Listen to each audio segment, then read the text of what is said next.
Today we're going to react to a street interview by one of my favorite street interviewers, which is James Klug, as he asks liberal women to respond to a conservative woman who is Lisa Elizabeth regarding her vote for Trump, and just what they think of women in general voting for a guy who they have deemed to be worse than Schmittler. Let's get into it.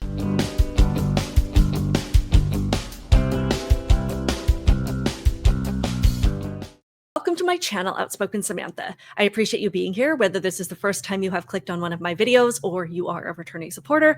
Do me a couple favors, hit the thumbs up button, and also help me to reach my goal of 25,000 subscribers, and hit that subscribe button now, and turn on your notifications so that you never miss out on a conversation like the one we're about to have. We're almost 2 months past the election, where the country overwhelmingly cast their support for Donald J. Trump. Now, it wasn't just conservatives who put this man over the finish line. It was a lot of independents, a lot of people who had never voted before, and even a lot of Democrats who, though a lot of their beliefs still align more with the left than the right, chose to take a chance and swing their vote the other way this time around after watching their own party fail them in catastrophic ways over the last 4 years. Still, for some reason, there are a decent number of people who still cannot in any capacity understand why anyone would vote for Trump. It's just beyond comprehension to these people, even several weeks after the fact, despite the damning report by the Wall Street Journal of Biden staffers admitting that he really hasn't been in charge of much over the last 4 years, that his wife and other aides were filling in for him far beyond what has ever been done by the people surrounding the president in the past, despite Kamala's campaign team admitting that the media grossly exaggerated her chances of winning by reporting polling numbers that were never true. Despite all of that, there are a lot of people who just don't get how we could put the big bad orange man back in the White House. And unfortunately, many of those people are women. So what James Klug and Lisa Elizabeth decided to do was approach some of these women on the street and try to get an understanding of why they're so shocked by those of us who supported this man. And I personally wanted to respond to some of the points that came up. Now, I'm not going to play the whole video from beginning to end, so for those of you who want to see the uninterrupted interview, I will link it in the description box below, and you can also just go over to James Klug channel, subscribe, and click on this video. I believe this one in particular was posted about 3 days ago, and of course there are many other interviews that he's done that are well worth watching. So let's get into this. This is his intro to the video so that we can set the stage for the conversations that he and Lisa are about to have. What's going on, everyone? James Klug here. Over the last several months, the Democrats and the media ran a fear campaign saying that a Trump victory would mean Project 2025 and losing democracy, and they specifically went after women, threatening that he'd sign a federal abortion ban. Well, many women didn't buy into the fear-mongering and showed up anyways to vote for Donald Trump. So today, we're in Philadelphia, and we're going to be talking to Democrats about female Trump supporters. And for those that can't fathom the idea of women supporting Donald Trump, I'm going to bring them face-to-face with my good friend, Lisa Elizabeth. Lisa, thanks for joining me today. Are you ready to get going? I'm cold, but I'm ready. We're ready. So we can see the points that the Democrats heavily relied on to gain the support of women in this election, saying that Trump was going to sign a federal abortion ban, despite much to the dismay of many pro-life advocates, him repeatedly saying that he would veto that request if it ever landed on his desk, and answering this question the same way the hundreds of times that the media pressed him on it. Then, of course, there was the Project 2025 narrative, which was based on a 900-plus page document from one of many, many conservative think tanks that the media decided to hone in on and falsely portray it as Trump's word-for-word agenda, while twisting what the words in the document actually said, and Trump repeatedly reminding them that he had nothing to do with what was written in it. And I think we're going to see just how much this fear campaign actually worked, as James and Lisa try to get a reasonable explanation from these liberal women as to why they could never vote for this man or fathom why anyone, especially women, would do so. Of course, the question that we all want Democrats to answer is, what is a woman? Of the female Trump supporter, what are our thoughts? I don't get it. Not good. No bueno. No bueno. Don't understand it. Don't understand it. What are your thoughts? I have thoughts. What's that? But I don't want to say. I think they're delusional. People can do what they want to do, I guess. Extremely disappointing. I also work in healthcare, so I don't know how you can work in healthcare and vote that way. I don't understand personally how a woman could vote for Trump based on what he has said. Conversations with your friends about that? Do you debate about it at all or no? People that are willing to have an open conversation, I'm willing to have like an open conversation, but I often find most Trump supporters are a little bit closed-minded. Are we friends or family? friends. Would you look at this? And the one with the purple hair voted for Trump. So again, we're getting some of those surface level arguments of women who voted for Trump being delusional and how we're disappointing. Though I absolutely appreciate the women who can say people can do what they want to do, or who respect people with different opinions enough to sometimes keep these arguments to themselves, at least in different settings, in order to just preserve important relationships with friends and family.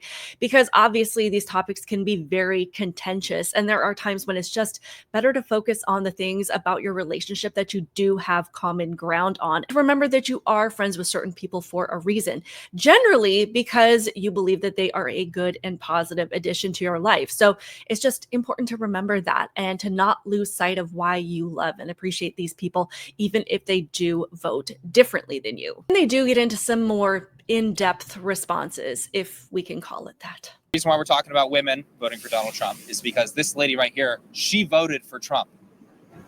I did. I'm sorry. But you screwed all the rest of us. Oh. This woman voted for Donald Trump. Oh no. You said delusional is what comes to mind when you think of women that voted for Donald Trump. Would you mind elaborating on that for Lisa, who did vote for Donald Who Trump? did you vote for? Me? I voted for T-Dog. Trump. Yeah. But we're trying to bridge some gaps here, though. Like I think there's definitely common ground. I would love to hear from her. Give her a voice here. Oh, I just good luck, babe. You know, we got somewhere to be. And what do you see them being closed-minded on, if you don't mind elaborating on that a little bit? Maybe for Lisa, who voted for Trump? I work in healthcare too. That's what I was saying. I just can't imagine voting that way and marginalizing so many people. I think that now, like you were saying, it's hard to have a conversation, and people like us are Trump supporters aren't super open-minded. But I think there's a lot of things that we can agree on now. Like your party, the Democrats, were for no new wars. We want these wars to end. We want all the things to happen. I mean, that's what the whole administration is geared towards. We also have with the advent of bringing in RFK and Tulsi. Oh my God, that's But hysterical. no, we do have there are necessary reforms that need to be made within the healthcare system about overall wellness and keeping people completely healthy. And I think that there's definitely some overlap where we could find some common ground. Oh no, I said if they're willing to have a conversation, we can find common ground. I'm willing to find common ground. I just oftentimes find people aren't looking to find common ground. That's for you, Mama Bear. What was hysterical about what she just said? RFK Jr. in charge of healthcare? God, You we see who we have eradicated polio and other diseases, and now they're all going to come back because he doesn't think children should be vaccinated. Just to rewind a little bit, these guys are all about calling women delusional, and they wanted to get their jabs in about female Trump supporters screwing them over. Yet the second they find out that there's a woman in their presence who thinks differently than them, they immediately exit the conversation. And to me, that's not very inclusive. And it kind of flies in the face of the other woman saying that Trump supporters are the ones who can't have a conversation. To say that Lisa, as a Trump voter, screwed the rest of them over, I don't understand how that makes any sense, because the way some liberal women talk about the Trump female vote is that they feel like Trump winning will hurt them, but not conservative women. And that might sound like kind of a dumb take, but it's almost like they have to separate conservative women from themselves, because ultimately they know that overwhelmingly women wouldn't actually vote to take their own rights and freedoms away. So they have to make themselves the victim. It's just weird.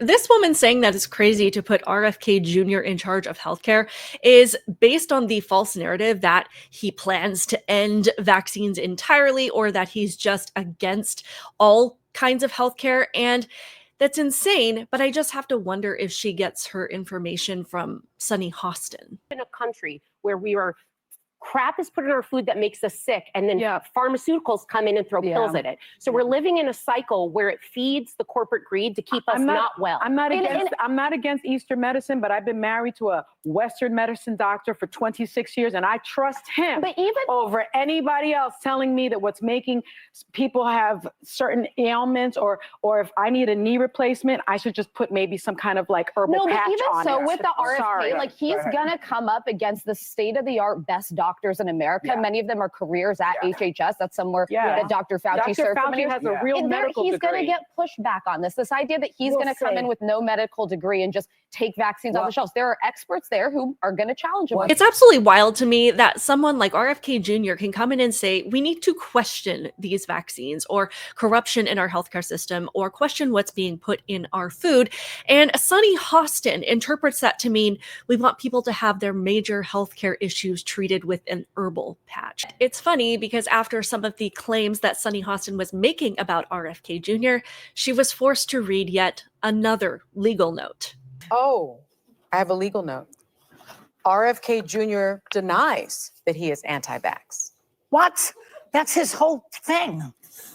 Oh, Joy, it's not his whole thing. And Joy should have to read a legal note after saying that as well. Anyway, back to these two. So for both her and the one who actually works in healthcare to be in so much denial about how sick our nation has gotten, but to also have totally forgotten about how relying on Anthony Fauci to tell us what to do as a nation, where countless women in the fields of teaching and healthcare lost their jobs because they wanted to exercise their bodily autonomy and not get a vax that hadn't been proven to work, is absolutely baffling to me. Not to mention the countless reports that have come out since then saying that masks didn't work, social distancing was made up, and the vaccine has caused significant harm, particularly in young men. I do appreciate Lisa trying to find common ground and remind them that there have been things in the past that the Democrats have said that they specifically wanted, like being anti-war, that Trump actually delivered on and hopefully will be able to do again. Yet it's wild that they're not open to that either. But what I find funny is that after she goes on her rant about RFK Jr., she doesn't bring any sort of information to back up the claims that she's making. She just resorts to the emotional manipulation that liberals have come to rely on when they know they can't back up their own claims. They want to say whatever they want and then accuse you of being heartless if you disagree. Woman, and we grew up learning to be kind, empathetic, nice. He is evil. He is none of those things. RFK or Trump? No, this is Trump. Anyway, let's get into some of the closing thoughts from this person. What matters when it comes to if you guys are thinking 15 years down the road? Do you care about somebody's personality or do you care about the policies that they support and enact? Oh, policies are important, but so is your character. I don't want my children to ever emulate this horrible human being that's going to be president again. Well, Lisa, what would your response be to that as a woman that voted for Trump? I just think that that's so misguided. I think that that's what like the media has turned it to be. Before he decided to put an R next to his name and come down the escalator, everyone loved him. Oprah had him on. I didn't love him. Never loved him. That may be you, but like everybody loved him. Thought he was super generous. He got NAACP awards. It's all scam. He let people stay in his like that. I forget what her name was. The little singer. Her family got shot. He let her stay for free in Trump Hotel forever. It's a game. He only cares about himself. Would you agree that more people liked him before he ran for president, or no? I don't know. I never have liked the man, and since my 10 years and what he did to our neighbor, never have liked him. I've seen through him, and I can't understand how he's like people have drinking the Kool-Aid. It's unbelievable how much they would actually drink it like Jim Jones and die for this guy. So even if that's the case, Howard Klein is obviously Ashley Biden's husband. My mom worked with them, knows about the family very well. And let me tell you, those people are not good people, right? So like. If that's politics and you're worried about character, well, they all have terrible characters. If I were to agree with you and say what you're saying is true. In that position, you do have a certain so then we can back up and no. Trump is a horrible human being. Horrible human being. I just can't understand how people vote for him at all. First, I have to say that none of us should ever want our kids to emulate politicians at all. So to bring that up as an argument to say that you wouldn't want your children or anybody that you know to emulate Trump, you would have to argue in favor of your kids or people that you know wanting to emulate Biden or the people that you vote for, which is silly. And of course, she has to dive into these character attacks, which will never end well if you want to have an honest conversation about it.